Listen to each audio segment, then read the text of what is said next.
Welcome back to another episode of the Marketing Quacks podcast. I'm your host, Ryan Dozer. And if you're new to the show, the mission here is to expose the quacks and gimmicks in the marketing industry while featuring some great marketers and entrepreneurs along the way.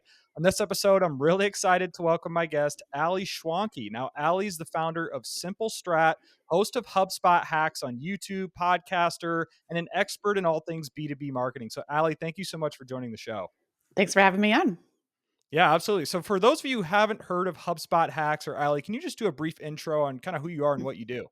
Sure. Well, if you search for any HubSpot related topics on YouTube, there's a good chance you would have come across one of our videos. We have about 177 videos on our channel over there.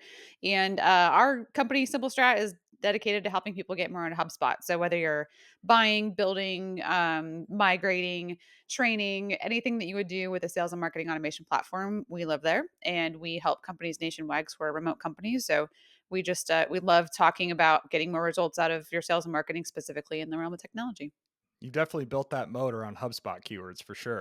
Yeah. So let's talk about Inbound. You were just at Inbound. This is HubSpot's annual conference. What were some of your big takeaways from that conference? Yeah, there's a couple things. So one of the things that I love about HubSpot's inbound conference is there's a partner day, which is dedicated to just folks like us that are partners. So we get a bit of a preview on what's kind of coming up and coming down the pike from a product perspective, but then we get to kind of see what's working across the partner ecosystem.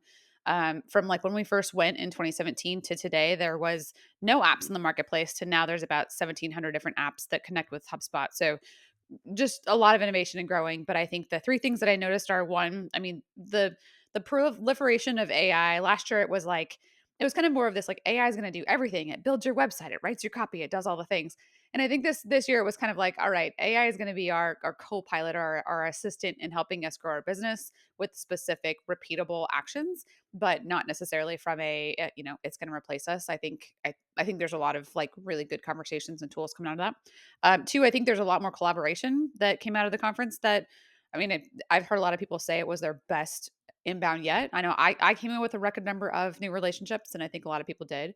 And then the third thing, like there's a lot of things changing in content in general. So there was a lot of talk about YouTube and LinkedIn and thought leadership and SMEs and how to get humans kind of back into the fold and how Google's changing. And so I think those were the big themes that I took away from the conference. Yeah, the big one for me was HubSpot Breeze. What are your high level thoughts on just Breeze and where do you see that going? Yeah, I mean, I think we knew it was coming, not necessarily like in that shape, but Breeze Intelligence, which happens to be kind of the repackaged precision of their acquisition of Clearbit. So we all need data enrichment. That happened to be kind of the way that they rolled that in. From a, I guess, AI inside the platform perspective, we had been working with ChatSpot, which was their external AI tool built to integrate with HubSpot. Now they just kind of rolled that in the platform. So I think from our perspective, we kind of saw it coming, but I'm really excited to we're going to take this to our clients, and actually we have some training modules coming out that we're going to teach people how to better leverage Breeze inside of their own organization and get more from it. So Yeah, they coined it as a co-pilot. I feel like co-pilot's just the buzzword now with AI. you know what it is like we talked about this like as we were sitting, so we're sitting at the conference and they say something Copilot, and we just kind of look at each other because it's now Microsoft has Copilot. I think one of the IBM products is Copilot. Like everybody's kind of naming things Copilot because I think we're getting used to the idea that AI is there like in our Right. passenger seat, but it's not in the driver's seat. Yeah, for sure. So let's start with HubSpot Hacks. Now, when I see your brand name, right, the first thing that comes to my mind is why did you choose that name? For I'm not saying it's going to happen, but let's Yeah. say HubSpot shut down tomorrow, right? So, what was your thought process in going after just the brand name of HubSpot? And what was kind of the idea behind HubSpot Hacks? Yeah, HubSpot Hacks started like a lot of good marketing ideas do, which is it was kind of like just a random experiment. And we started creating this was probably 2019. And a tool called Loom had just come out on the market. And I'm a power user of Loom. PS, if they hear me now, I keep saying they should sponsor my stuff, but that another day. So we were shooting Looms and recording our screens for our clients of how to do some very basic things because we didn't find any knowledge base articles on HubSpot showing people how to do things like connect their Gmail and figure out how to set up their ads and that kind of stuff. So we just shot some initial videos using Loom and got some initial traction. We're like, oh, wow, this is interesting. Wasn't fully produced like it is now. We decided like, let's roll this out into its own channel and just kind of see what works. So we called it HubSpot Hacks because we were literally taking this very long, like what was on YouTube at the time was like here's my life story and let me tell you how to use HubSpot. And we're just like, I have zero patience. I talk fast, I move fast. I have zero patience. Just tell me how to do the freaking thing. So that was the idea behind the channel. It was a quick hack. So we launched it and kind of just rolled into it there. Did have to enter into a trademark coexist agreement I with bet. HubSpot. So now we have some guidelines, that we have to abide by, but we've been growing that ever since. Well, cool. And you guys are sitting at a little over 24,000 subscribers. I just pulled it up here. So talk about how that plays a role in, I guess, your overall marketing strategy for Simple Strat. Yeah, I mean, things have changed a lot for us over the years, and I think that I still believe that YouTube is one of the biggest opportunities for lead generation and credibility in today's market. And it I comes agree. from two things. It comes from understanding how people use video learning as a medium to discover new products and services, but then it also comes from, I mean, honestly, the thing like you've talked about this in your show a couple times with a couple guests is like just stay in the course, consistently executing and showing up because you will outlast your competitors who get excited about video. They produce 10 videos and then they're like, wow, this is really hard. I'm not sure we can do this. And, we're 177 videos in and not slowing down. Yeah, I have to dedicate a whole day on my calendar now just to record for 8 hours. And I do simple OBS Studio, iMovie, run it into edit, and it takes me hours just to do that. Should I speed it up and I use AI to help? Sure. But I do what I can with the limited resources I have available. Yeah, we've actually done a lot of work over the years to develop, and depending on where you are on like the video creation side of things, like we've gotten multiple people now on our team shooting tutorials, so we've kind of trained into that methodology. We've got a very specific way we shoot, so we've got parameters. This is where you set the things when you're going to set up a studio. This is how you edit. This is our Premiere template. These are some of our ways we use transitions. This is our soundtrack. So we've tried to process everything we could to allow room for creativity. But yeah, it is a very much a production process. For sure. I want to take this another direction here. I know you're big on HubSpot, but are there any other like CRMs that you guys have dabbled in, you're fans of? I personally use ConvertKit for Mhm. one of my affiliate clients. So I want to hear your take on other CRMs. Yeah, definitely. Well, as a business, we found that it was really difficult to understand or I guess it was difficult for us to be the expert for our clients in multiple systems. So that's really why we chose HubSpot. And the rate that it's changing, it's really it's a win for us because we can out expert a lot of agencies because we have so much more domain knowledge in that. That being said, we do integrate with, or we do help clients if they want to integrate HubSpot with another system. So I actually am a big fan of ConvertKit. Love what Nathan and the team are building over there, and I think it's the best tool for a creator. Honestly, if you're going to do a creator business, like you should be using ConvertKit. That's the one to go with. I've worked in Salesforce in the past. I've worked in Pipedrive. I've worked in Zoho and Slightly, so I can definitely get in there and like help people do things. I wouldn't claim to be an expert, but I think my favorite CRM is the one that you're going to use. If it's a spreadsheet, fine, but figure out everything you need to do to use that tool and make sure you're getting the full return on it. They can get super expensive though. My client had over a Mhm. million email subscribers, so he has to consistently scrub. I mean, you're talking tens of thousands of Yep. dollars a year just on CRM fees when you're dealing with lists that large. So you have to continually scrub your list. But I want to talk about this as part of getting into this next question is talk about a clean CRM, right? What does this mean? And what are some tips and tricks that people can use to keep a clean CRM? Yeah, well, the clean CRM, I don't think anybody wakes up in the morning and they say, I want a clean CRM. Like, I don't think we say that. What we want to do though is we want to do something, and something requires data in order for us to activate it. So I want to be able to do a product launch. Okay, great. Who's the product launch to? These types of customers. Great. Do we have those? Are they in our data? And so then we'll bring in people like us and we come in and we say, great, we can help you. Now, who is it going to go to? And they say customers. And we're like, great. Can I segment by that in the CRM? And they're like, oh, maybe not. And so every time you reach a very critical either business decision or a campaign launch, you have this critical inflection point of like what data is there and how clean is it in order for us to get the right message to the right person at the right time. And that's kind of where the crux comes in. So a clean CRM is often linked to your strategy. Your strategy has to be who are we marketing to? How well do we segment those folks? How well do we know those folks in terms of their behaviors and activities throughout their customer journey? And then how well can we actually activate that with our current campaigns? That is how I look at a clean CRM. Some things you want to look for are duplicates. You want to look for how many, bounced in people that are inactive in your CRM. Do you have anybody that's, let's say, a former employee that owns contacts? Okay, that's bad. How many marketing contacts do you have? So we have a CRM dashboard, and we just released a video about, I think, 5 reports you need for a clean CRM. It's on YouTube, but there's a lot of things there that I think come back to your strategy. Yeah, for sure. So talk about this too. There's so much data, not just HubSpot, but every CRM. It can be very overwhelming, especially Mhm. someone who's just trying to find high level trends and insights. What are some metrics that you think on a high level that most people should focus on or prioritize? Yeah. So one of the things that I find when I'm helping clients, especially SMBs for the first time, kind of really optimize their CRM and activate is, do you know the size of your total addressable market? Do you know the size of that? Because the size of your total market is going to give you an understanding of how much of that market is now currently in your database. So I'll give you an example. So we have a client that is working with coaches nationwide in the sport of baseball. Okay, they work with youth coaches. So how many possible customers is that? How many are in their CRM? And then what percentage of that data would be considered to be clean according to our standards? And then that gives us an idea of how much work we have to do in order for us to activate that. So that's kind of how I think about that. Yeah, yeah, that makes sense for sure. I want to talk about nurturing now. I think nurturing is a topic that I think, in my opinion, gets overlooked, especially in Mhm. high ticket lead generation. Nurturing is extremely important. Talk about the importance of nurturing leads and just a general marketing funnel. Because I deal with inbound salespeople all the Mm. time, and if that first phone call or that form submission doesn't convert, on to the next one, right? And if you're doing high volume, you don't have time to nurture. So talk about why nurturing is important, or what are your thoughts on nurturing? Yeah, I mean, nurturing to me is really just a way to build credibility and additional touch points before someone's ready to talk to you.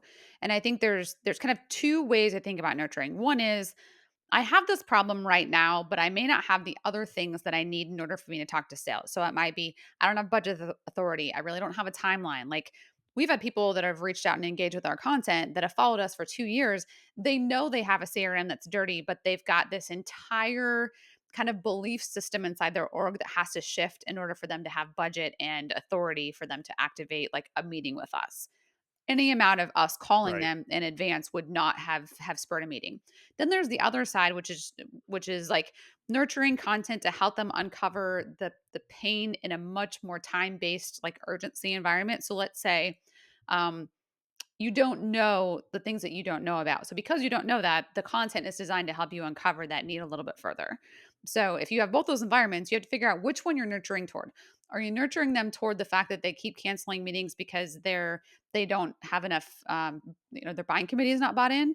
Or are you nurturing them to help them further understand their pain so that you can activate the desire for them to even want to talk to you?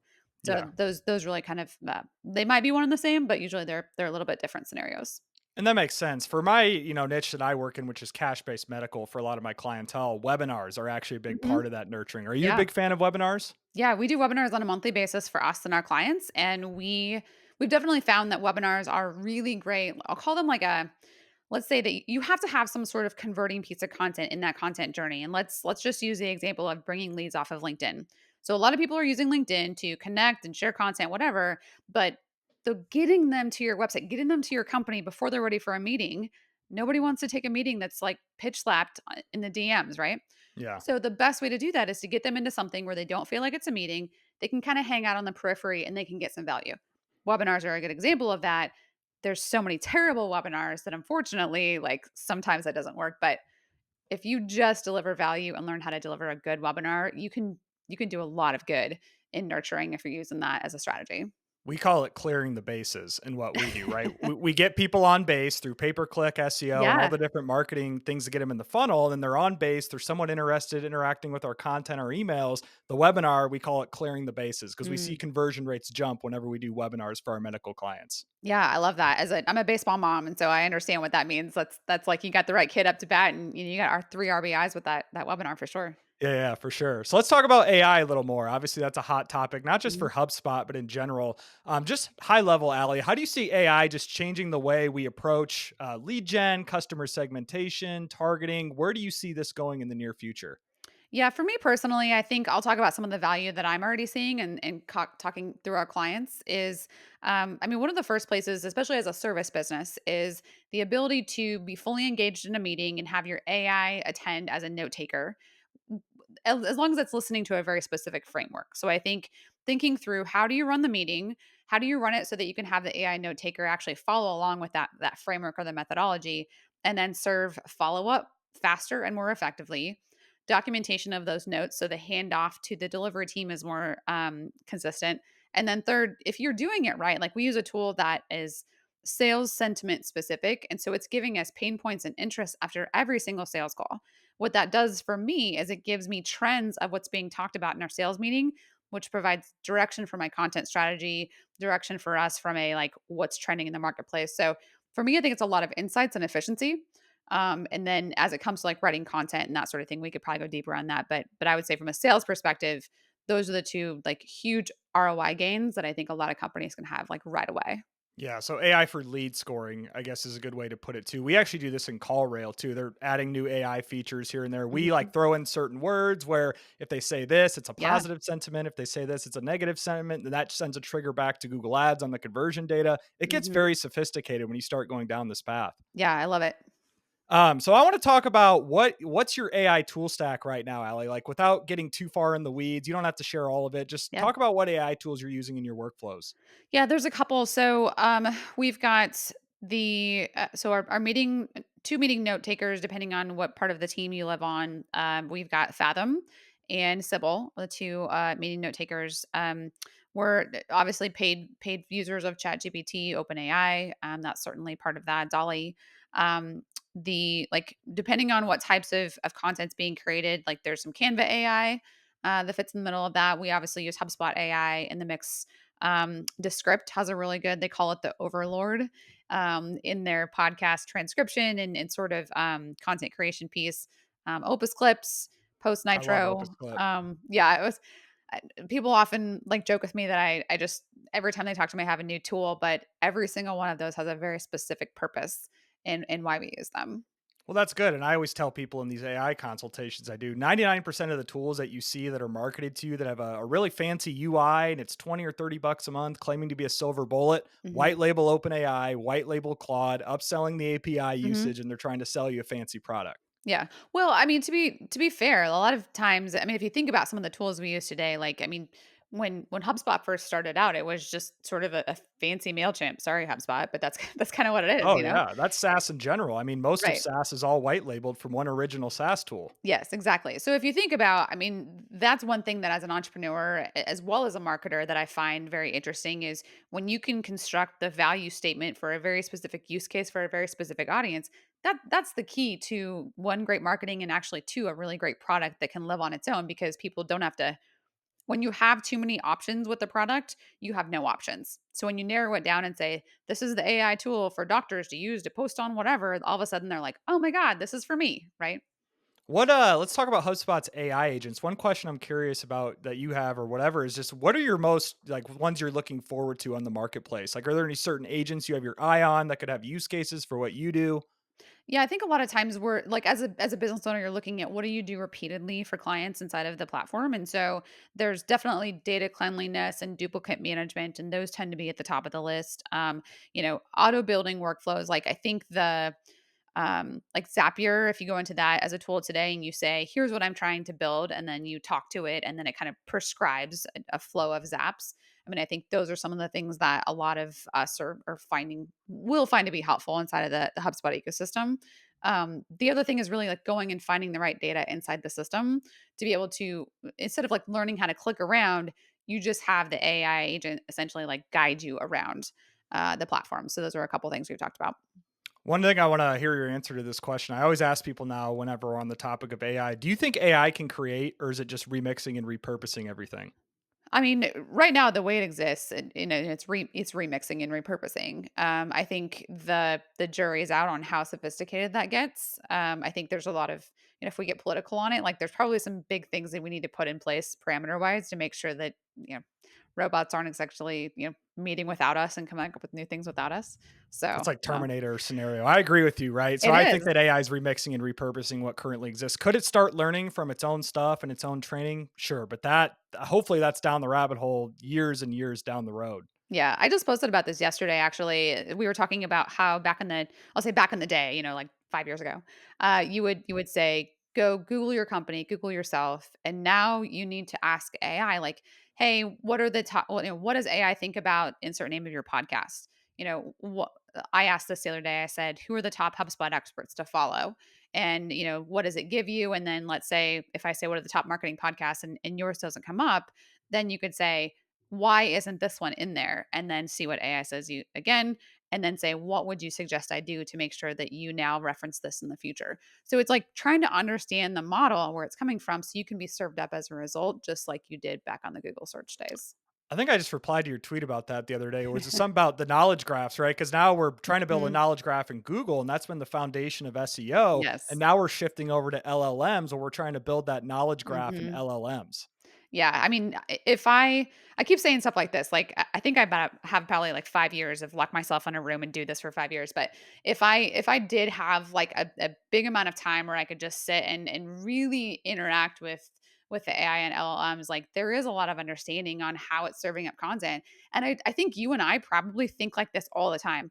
The average business owner who's just trying to think, how do I market my business? This hasn't even occurred to them. They're still like, I should write a blog. So I think our biggest challenge, you and I and other folks in our position, is how do we effectively help someone navigate this without actually just overwhelming the heck out of them? Yeah, talking AI in layman's terms is probably one of the most difficult things I've had to learn. Definitely. Yeah. And also without kind of doing the sky is falling sort of things. Like things do still work. Like, should you still have a Google My Business page? Sure. Should you still have a blog? Yeah. But it's not the same purpose as what it was 10 years ago. Right. And you can also leverage AI as a tool, not a silver bullet, right? To Yeah. remix and repurpose your existing original content. This is what I tell people all the time in these consultations. You already have 50 YouTube videos, you have 100 blog posts. That's 100% original. We can hmm use AI to remix and repurpose those into short form video clips for Instagram Reels, TikTok, right? That sort of platform. We can remix it into email newsletters. We can remix it into social media posts. Start a Claude project, a custom GPT, set the parameters for your brand voice. Now I'm just kind of rambling on, but Yeah. this is where I'm going with all this. Yeah, absolutely. Yeah, that's the exact same place. Like we've been building a custom GPT for that, for even like the podcast content that I'm creating. Because it should not be, it's not produced and published. That's no longer the way you do content. It's produced and distributed and remixed. I mean, it's Yep. Ross Simmons talks about it like this. He says it's much more like a DJ than it is a publishing like a newspaper. You can do a lot with just one YouTube transcript. Yeah, definitely. Yeah, for sure. Darmesh, he had something in his keynote that I just remembered, and I wanted to get your thoughts on this. Where he talked about building your moat around AI. I don't have the exact quote up in here, but it was something about like digging the thing around your castle. Do you know where I'm going with this? Where he talks about the gist was it's about collecting as much quality data as possible, and then having AI, because that's all it is, right? It's hmm having as much quality data in your database as possible, and then using AI as a tool to just do whatever with that database. And I think he's so right on that, which is why you have Microsoft, Google, and all these big tech companies that are ahead of the charge with AI because they have billions and billions of dollars worth of data. So I think it's just a matter of getting as much quality data in your database as possible and then using AI as a tool to do whatever with that.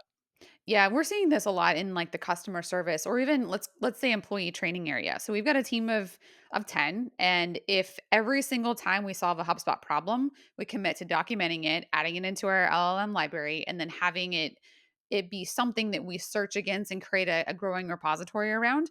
Now when someone new comes in the company and they face a specific challenge, it's no longer they're not going out to Google or ChatGPT like in their own context to try to find the answer. They just actually search our entire solution database inside of our environment, and that becomes its own competitive advantage. So I think it's so much of what I think is happening now is it's redefining how we think about business. It's redefining how we think about protecting our IP and our knowledge, and also how we use data to activate faster and provide direction and navigation in a more effective manner without like, I mean, days gone by, you'd have to go through 3 days of onboarding to get up to speed on a company. Right. Now, can you create this like interactive environment that gives them roles and scenarios where they can actually play that out like on their own?